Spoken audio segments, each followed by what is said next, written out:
ओम शांति।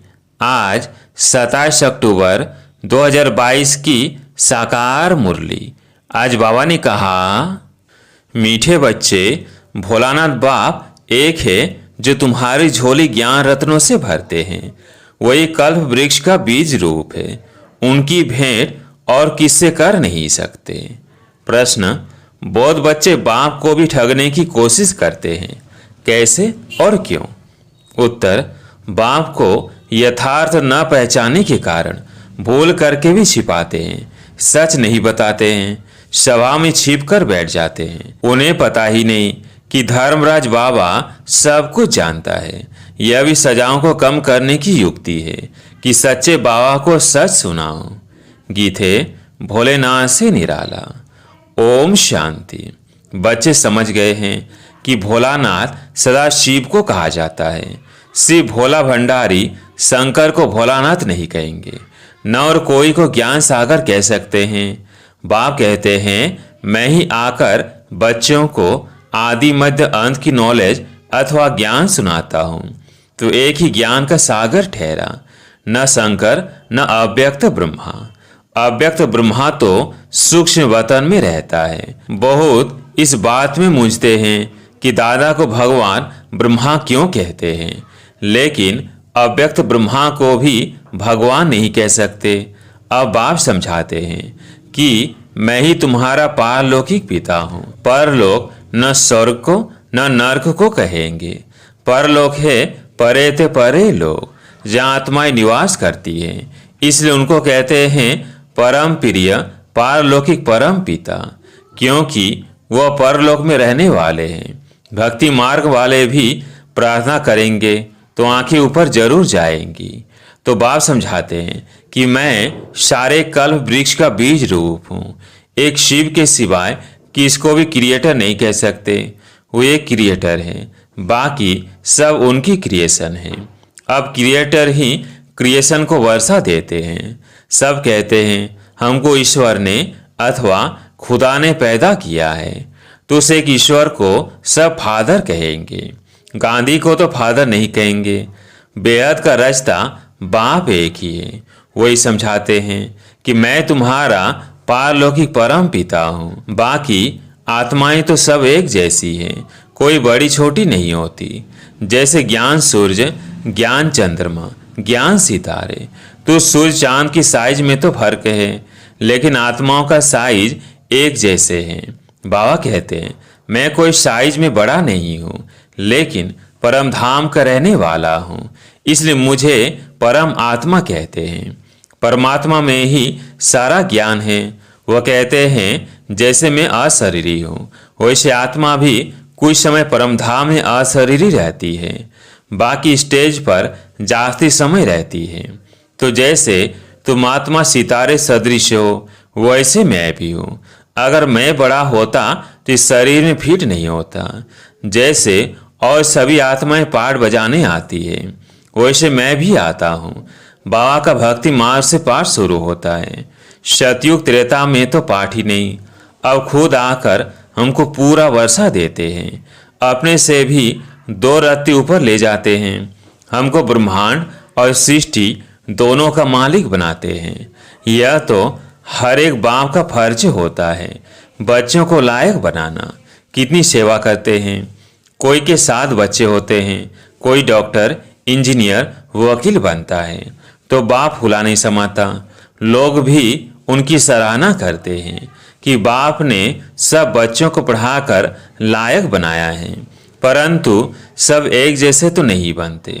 कोई क्या बनता, कोई क्या। वैसे बाबा कहते हैं मैं तुमको कितना लायक बनाता हूँ। ये बाबा देखो कैसा है। इसका स्थूल नाम रूप कोई है नहीं। दूसरे के तन में प्रवेश कर पढ़ाते हैं। यह हूबहू कल पहले वाली पाठशाला है। तो जरूर गीता के भगवान ने गीता पाठशाला बनाई है, जहाँ सबको ज्ञान घास ज्ञान अमृत खिलाया है। कोई कहते श्री कृष्ण की गौशाला, कोई कहते ब्रह्मा की। लेकिन है क्या जो शिव बाबा को शरीर न होने कारण ब्रह्मा से मिला दिया है। बाकी श्री कृष्ण को तो गौ पालने की दरकार नहीं। श्री कृष्ण को पतित पावन नहीं कहते। गांधी भी गीता को उठाए मुख से सीताराम उच्चारते रहते थे, क्योंकि वो राम कृष्ण कच्छ मच्छ सब में भगवान मानते हैं। पहले हम भी ऐसे समझते थे, हमारा भी बुद्धि का ताला बंद था। अब बाप ने आकर जगाया, सभी को कब्र से निकाल वापस ले जाते हैं। मच्छरों के सदृश फिर उतरते धीरे धीरे अपने समय पर है। तुमको बाप समझाते हैं कि मुझे को याद करो। स्टूडेंट को भी बाप टीचर याद रहता है। तुमको तो बाप पढ़ाते हैं, यही तुम्हारा गुरु भी है। तीनों का ही फोर्स है, फिर भी ऐसे बाप को भूल जाते हो। ऐसे भी फुल कास्ट कहलाने वाले बच्चे हैं जो 5 मिनट भी याद नहीं करते हैं, तब कहते हैं ओहो मोमो माया, मैं बच्चों का ताला खोलता हूँ, तुम बंद कर देती हो। जरा भी विकार में गया तो बुद्धि का ताला लॉकअप हो जाता है। फिर भी सच सुनाने से सजा कम हो जाती है। अगर आप ही जाकर जज को अपना दोष बताए तो कम सजा देंगे। बाबा भी ऐसे करते हैं। अगर कोई बुरा काम कर छिपाता है तो उसको कड़ी सजा मिलती है। तो धर्मराज से कुछ छिपाना नहीं चाहिए। ऐसे बहुत हैं जो विकार में जाकर फिर छिप कर सभा में बैठ जाते हैं, लेकिन धर्मराज से क्या छिपा सकते हैं? निश्चय नहीं है तो ऐसे बाप को भी ठगने की कोशिश करते हैं, लेकिन साकार को भल ठग ले। निराकार बाबा तो सब जानते हैं। तुम्हें इस तन से शिक्षा भी वही दे रहे हैं। तुमसे बहुत पूछते हैं कि दादा के तन में परमात्मा कैसे आते हैं। यह तो गृहस्थी था, बाल बच्चे थे, इसमें कैसे आते हैं? क्यों नहीं कोई साधु संत के तन में आते हैं? लेकिन परमात्मा को तो पतितों को पावन बनाना है, जो पुजारी से पूज्य बना रहे हैं। यह भी जैसे बाजोली खेलते हैं। ब्राह्मण ही देवता, फिर क्षत्रिय, वैश्य, यह वर्ण भी भारत में है और कहाँ वर्ण नहीं। अब मैंने 15 मिनट भाषण किया, ऐसे तुम भी समझा सकते हो। बाबा करके डायरेक्ट बात करते हैं। तुम कहेंगे शिव बाबा ऐसे समझाते हैं, शिव अलग है शंकर अलग है। यह भी साफ साफ समझाना है। यह है बाबा का परिचय देना। जब गवर्नमेंट का किताब निकलता है हु इज हु, वैसे ही who is who preordinated drama. हम कहेंगे ऊंचे तो ऊंचा शिव बाबा, फिर ब्रह्मा विष्णु शंकर, फिर लक्ष्मी नारायण, राम सीता, फिर धर्म स्थापन करने वाले। इस रीति दुनिया पुरानी होती जाती है। तुम देवताएं वाम मार्ग में चले जाते हो। अब बाप आकर जगाते हैं, कहते हैं सब मेरे हवाले कर दो और मेरी मत पर चलो। सीमत तो उनकी कहेंगे। बाकी लक्ष्मी नारायण सीताराम जिनको याद करते वो सब वाम मार्ग में चले गए, और कौन सीमत दे सकता है? भक्तों की मनोकामना भी बाबा ही पूरी करते। भले कोई कच्छ मच में भावना रखे तो उनकी भी भावना मैं पूरा करता हूँ।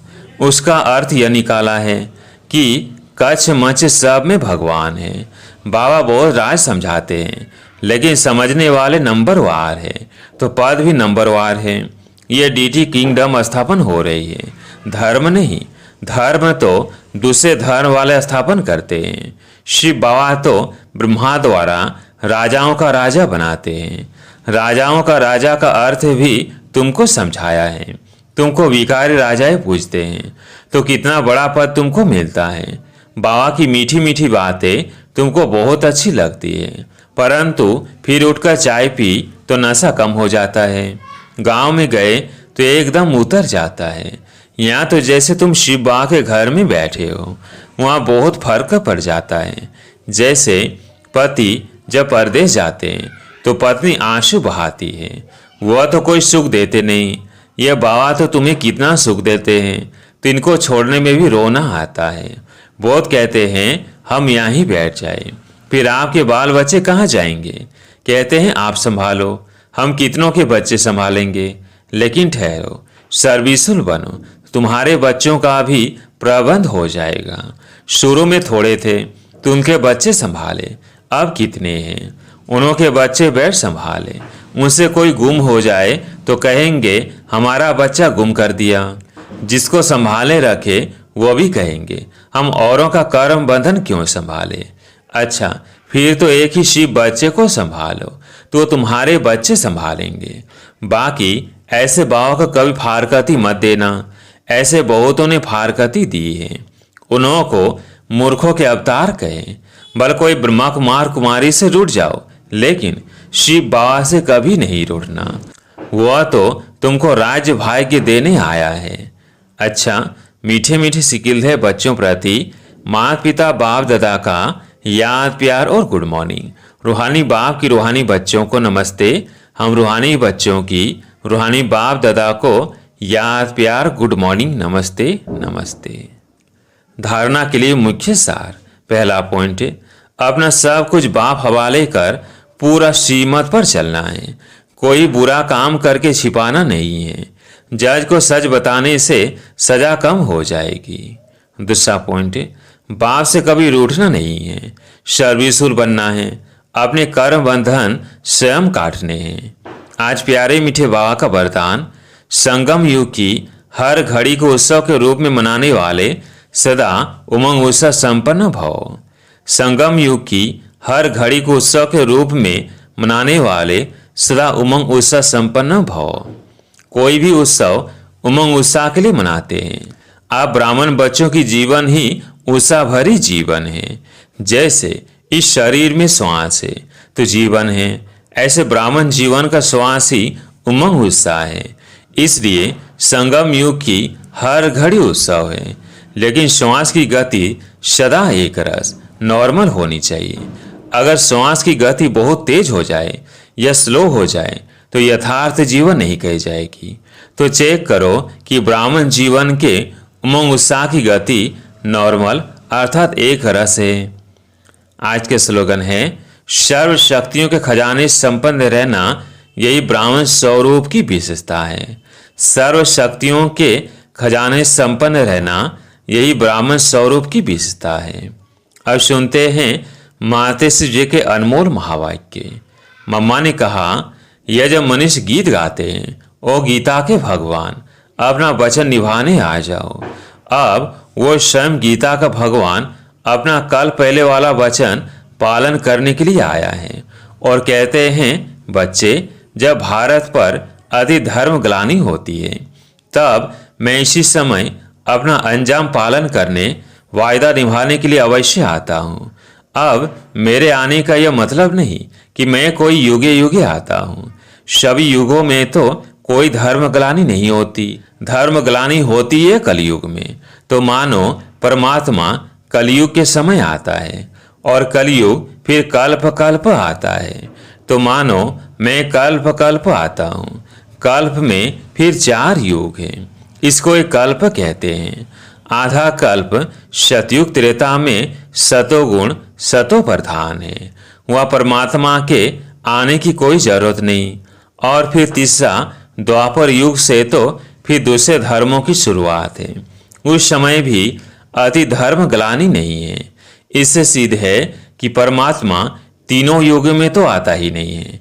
बाकी रहा कलयुग, उसके अंत में अति धर्म ग्लानि होती है।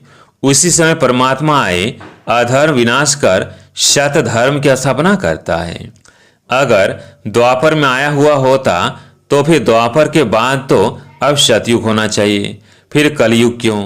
परमात्मा ने घोर कलयुग की स्थापना की। अब यह तो बात नहीं हो सकती। इसलिए परमात्मा कहते हैं, मैं एक हूँ और एक ही बार आए अधर्म का विनाश कर कलयुग का विनाश कर सतयुग की स्थापना करता हूँ। तो मेरे आने का समय संगम युग है।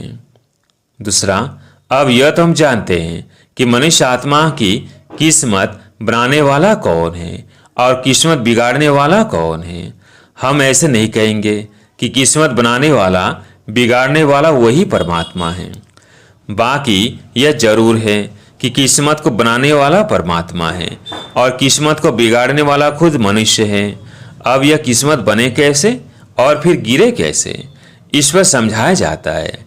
मनुष्य जब अपने को जानते हैं और पवित्र बनते हैं तो फिर से वो बिगड़ी हुई तकदीर को बना लेते हैं।